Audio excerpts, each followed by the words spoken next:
Entrevista a Alfonso Quijadurías, poeta, escritor, músico, Premio Nacional de Cultura, año 2009.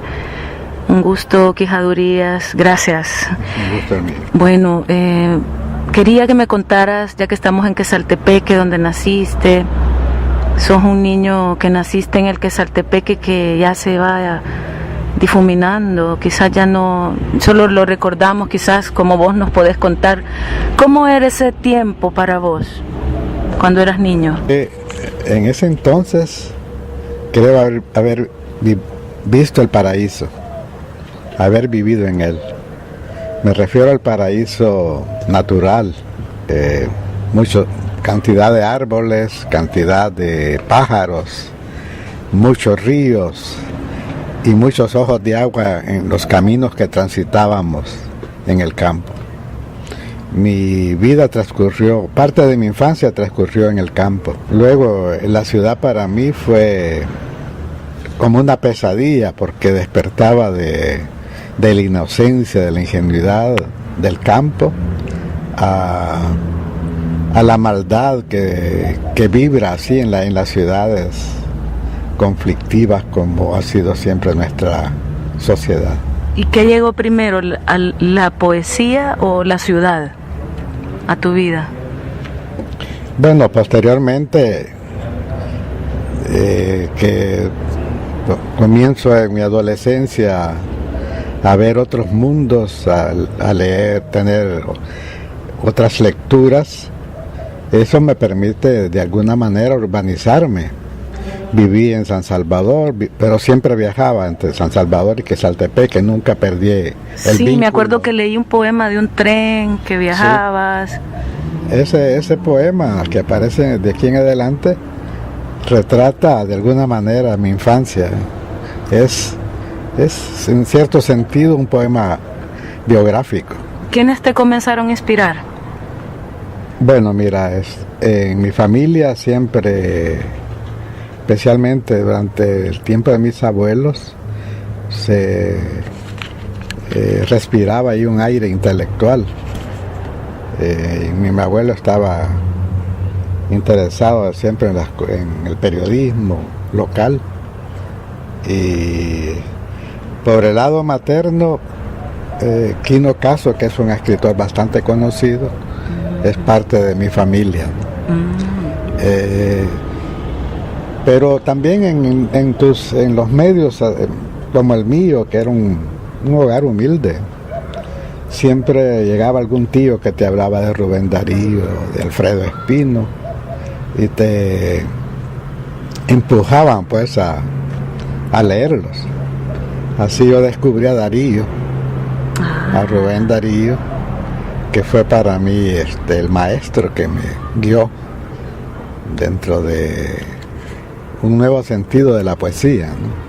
Ajá, y bueno, y ya para los años 50 entiendo que conoces a un grupo de jóvenes de la generación comprometida, más adelante también. Y bueno, pero antes ganas también los Juegos Florales. ¿Qué pasó en ese momento? ¿Qué sentiste? En los 50 yo todavía estaba no había tenido ningún contacto con ningún poeta de la talla de Ítalo López Vallecillos o Roberto Amig, por ejemplo, sino que eso fue posterior, creo que fue a principios de los 60 que conocí primero a Ítalo López Vallecillos, con quien luego, pasados los años, yo trabajaría en la editorial universitaria. Él era el director. Él fue el fundador de la generación comprometida.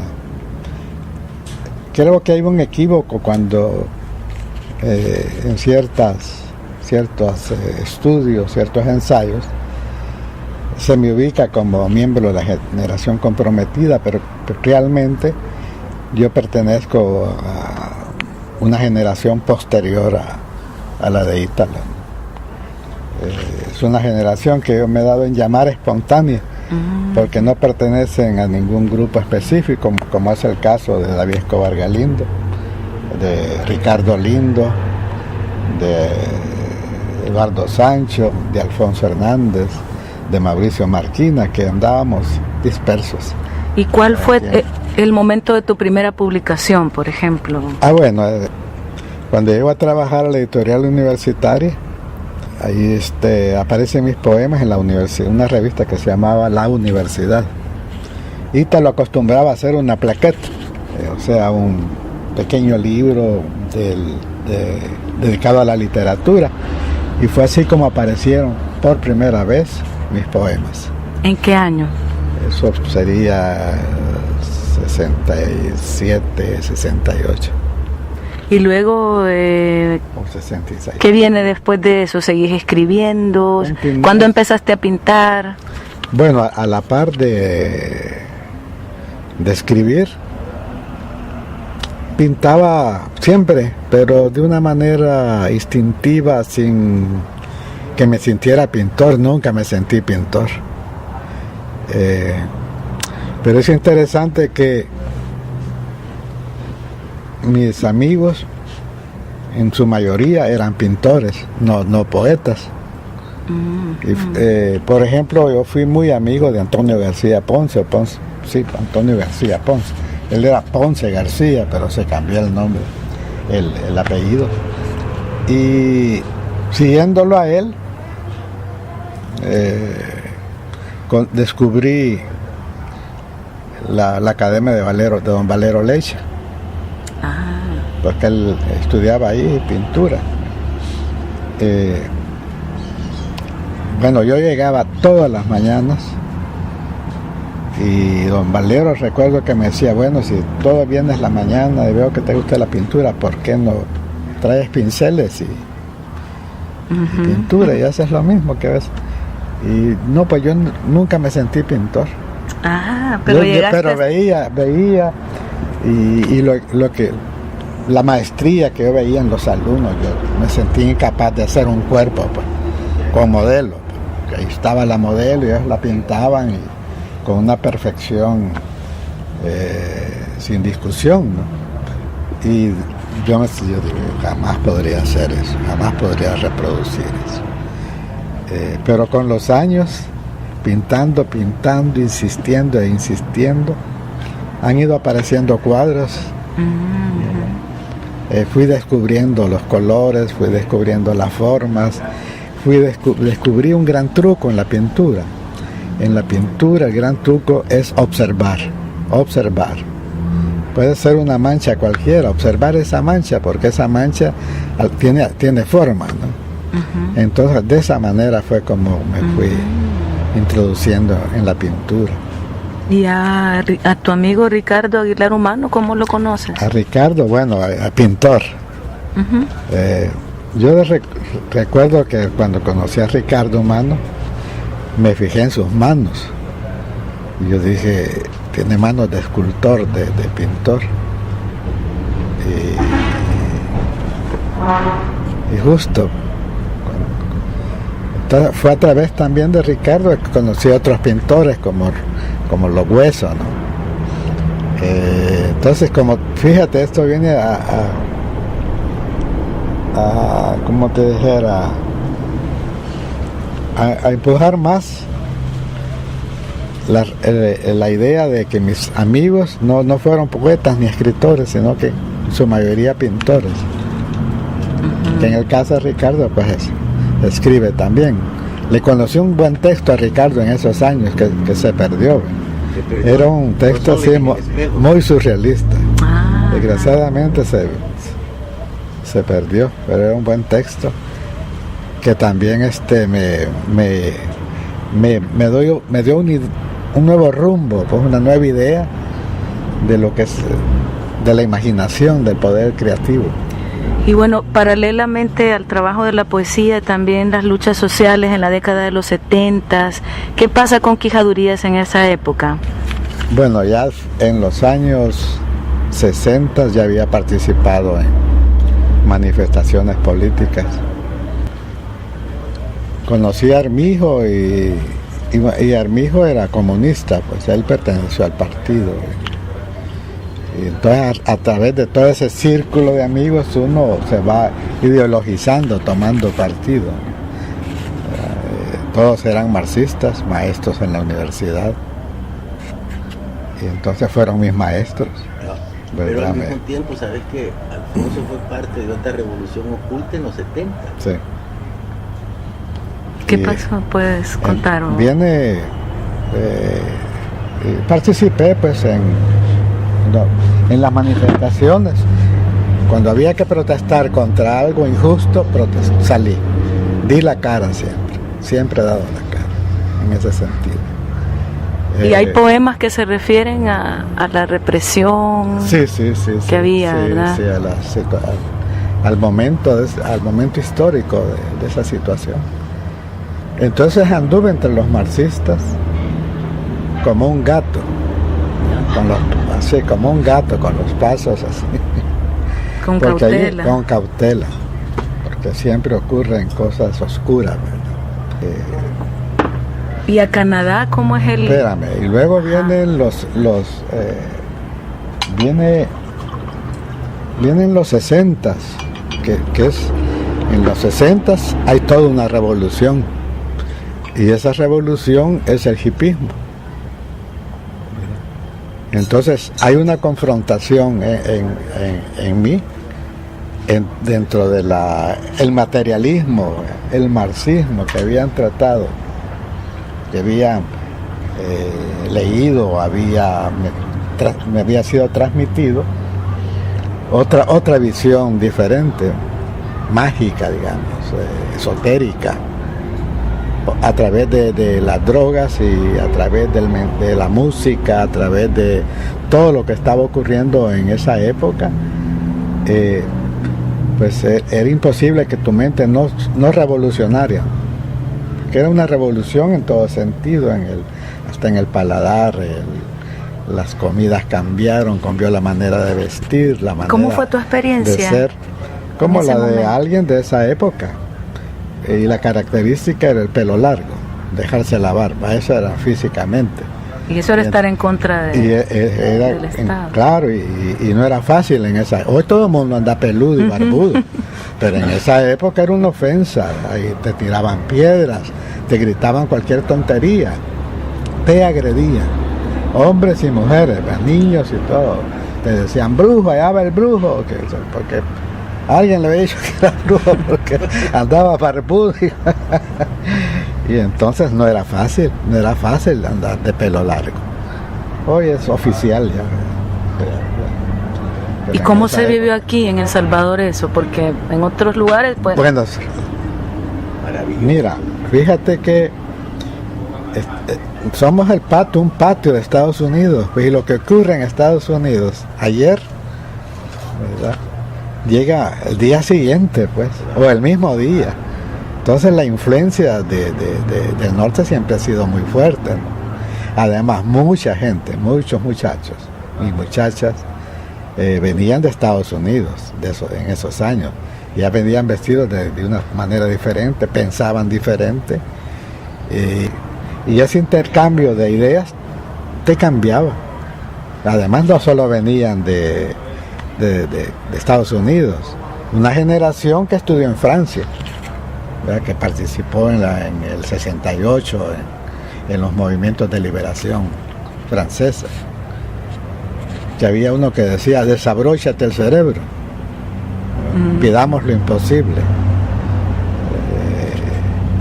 Era una época de mucha poesía, ¿verdad?, donde un siglo de oro en las artes. Que no se ha vuelto a dar. Que ¿verdad? no se ha vuelto a dar. Un paradigma.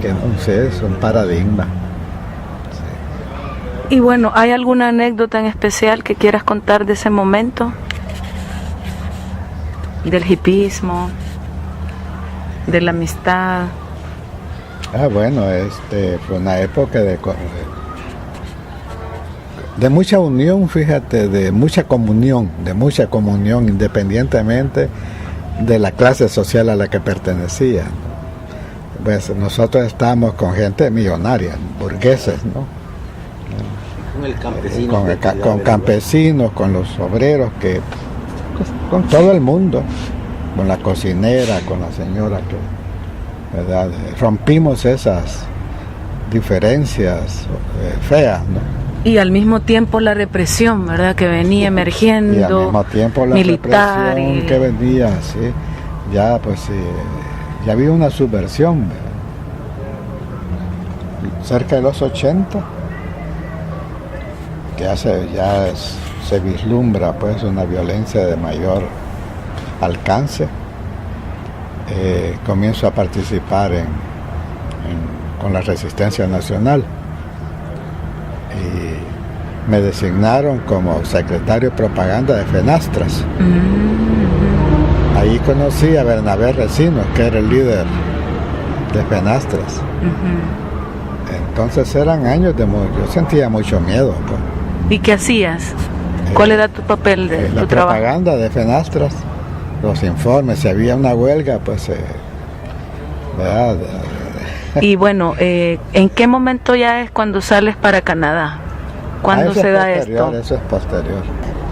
Yo salgo de acá el 81, después de lo de Monseñor Romero. Pero salimos por razones así de fuerza mayor. Y bueno, ¿seguís trabajando todos estos años? ¿Seguís escribiendo? Claro, porque durante el periodo de la guerra no escribí. Estuve dedicado a tareas de propaganda. Y dirigí un periódico que se llamó WhatsApp, que tenía un lema, un dardo en el corazón del enemigo. ¿Sí? Un periódico de sí. Entonces durante muchos años dirigí ese periódico. Cerca de los acuerdos de paz, que ya vi que yo había dado todo lo que tenía que dar por una causa que en ese momento creí justa. Me quedé en México un año en Cuernavaca, donde nos reunimos con mi familia, quien no veía durante todo ese casi 10 años. Y de Cuernavaca volamos a Vancouver. ¿Pero tu familia sabía de vos o tuviste que...? Sí, claro, teníamos. Como muchas familias que desaparecieron, no, se vieron al menos.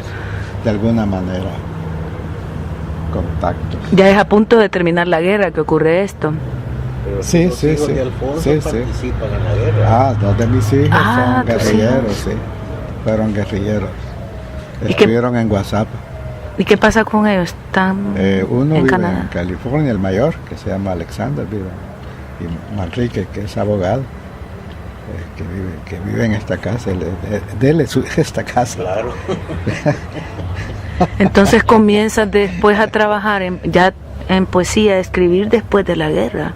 Sí, cuando llego ¿Cómo fue el regreso cuando llego a Vancouver, escribir? Retomo la literatura de nuevo, pues tenía todo el tiempo. Bueno, algunas horas, porque los primeros años nos tocó trabajar, ir a chambear. Ganarte la pensión. Sí, ganarse el mesón, el pan. Pero tenía tiempo. Y además, como no hay mucho que hacer en esos países, si es invierno sobre todo y está nevando, tienes tiempo para leer, para escribir, para meditar. Y bueno, también has continuado escribiendo bastante, has publicado bastante, has ganado el Premio Nacional de Cultura. ¿Qué te ha dejado la poesía? ¿Qué es para vos la poesía? La poesía cada vez me deja más pobre, más calvo y con modestia y mucha vanidad, un poco de sabiduría, la sabiduría que dan los años. Bueno, este último libro que se llama Todos los rumores del mundo es una recopilación de varias décadas de poesía. Sí. Bueno, hay una antología mía que se llama Toda razón dispersa, que es una antología de 30 años. En este libro yo vuelvo a retomar algunos poemas de esos 30 años y completo el libro con una serie de poemarios que fui escribiendo en el resto de los años después de la publicación de Toda razón dispersa. Son creo que la segunda segunda parte es todo lo que he escrito en los últimos años. Inédito, entonces. Inédito, sí, inédito. ¿Hay alguna escrito, alguna novela? ¿Qué proyectos tenés para el futuro? Pues tengo varias. Tengo 2 novelas, una sobre Pintor Cisneros y otra más que es un ladrillo que se llama Cibela. Es un trabajo. Es un ladrillo, sí. O sea que ven. Sí. Un trabajo de muchos años, si es un libro como es. 500 a 600 páginas. La de la guerra civil. Pues de todo, abarca todo, la experiencia durante los 60, el hipismo, los 70, cómo evolucionó la guerra. Son muchos aspectos de ese momento que me tocó vivir entre la revolución, el marxismo y la Madame Blavatsky y Marx. Salarrué. Sí, Salarrué. Marxismo y esoterismo. Bueno, en una palabra, ¿quién es, ya que mencionas a Salarrué, qué podrías decir de Salarrué en un par de palabras?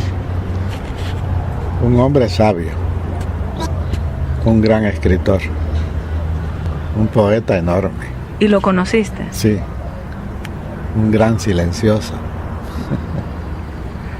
Puro candor. En una palabra, ¿quién es Quijadurías? Un desconocido de sí mismo, un eterno silencioso.